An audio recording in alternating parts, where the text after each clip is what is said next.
In the world of military aviation, few subjects are as shrouded in mystique as a nation's next-generation strategic bomber. Whispers of hypersonic speeds, plasma cloaking devices, total invisibility. These claims dominate forums and clickbait headlines. The Russian PAK-DA is a prime example. Myths cast it as an unstoppable ghost in the sky that makes air defenses obsolete overnight. Skeptics call it a paper tiger, a propaganda project stalled by sanctions. Truth lies between myth and dismissal. This film cuts through noise with verifiable facts. We focus on what is known, not imagined. We trace origins, design, and purpose. Place PAK-DA in Russia's modernization strategy. Board the Brian Shir.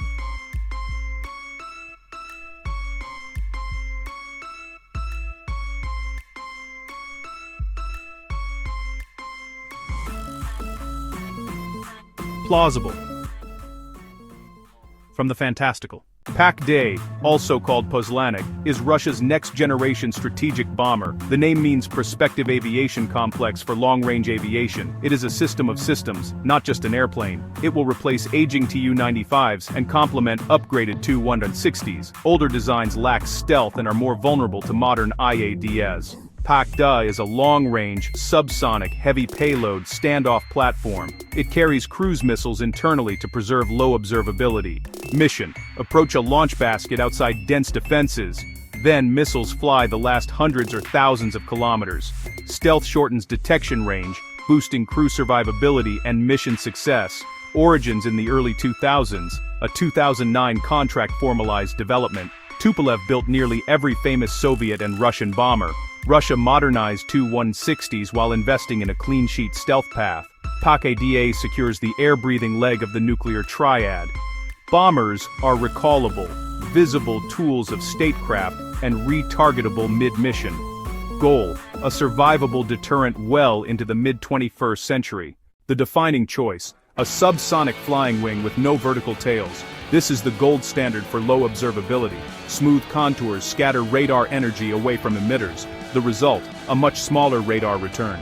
Advanced composites and radar-absorbent materials are critical. Special coatings further dissipate radar energy. Even panel gaps and edge treatments matter. Engines are buried to hide reflective turbine faces.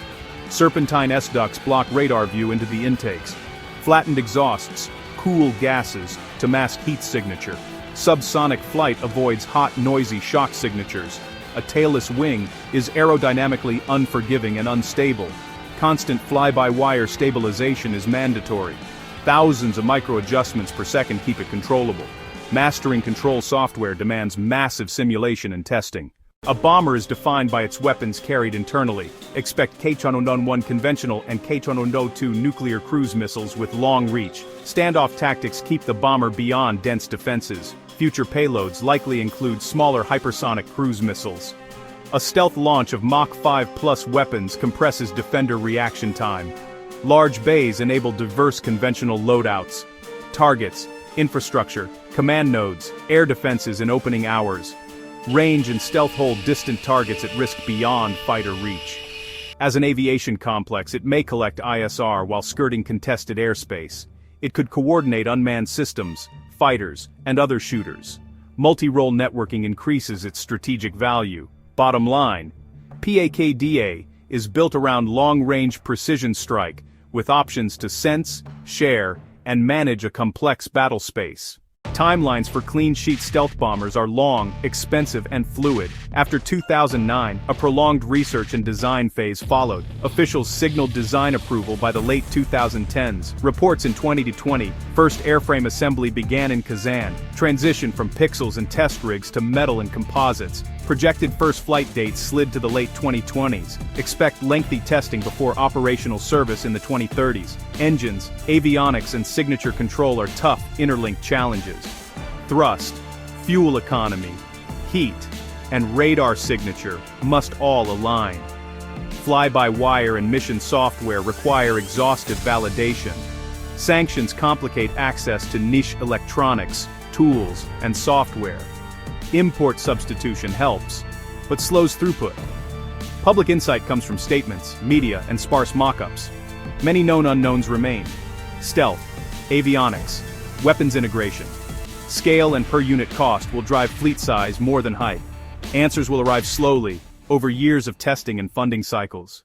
PAK emerges alongside the US B-21 and China's H-20. B-21 is further along, informed by decades of B-2 operations. Russia has less flying wing heritage, adding risk and time. H-20 details are scarce, but the subsonic wing approach appears common. Three powers are fielding low, observable, long-range strike. Industrial capacity is a major constraint for serial stealth production. Stealth coatings demand specialized facilities and high upkeep. Budgets force trade-offs among air, land, and sea priorities.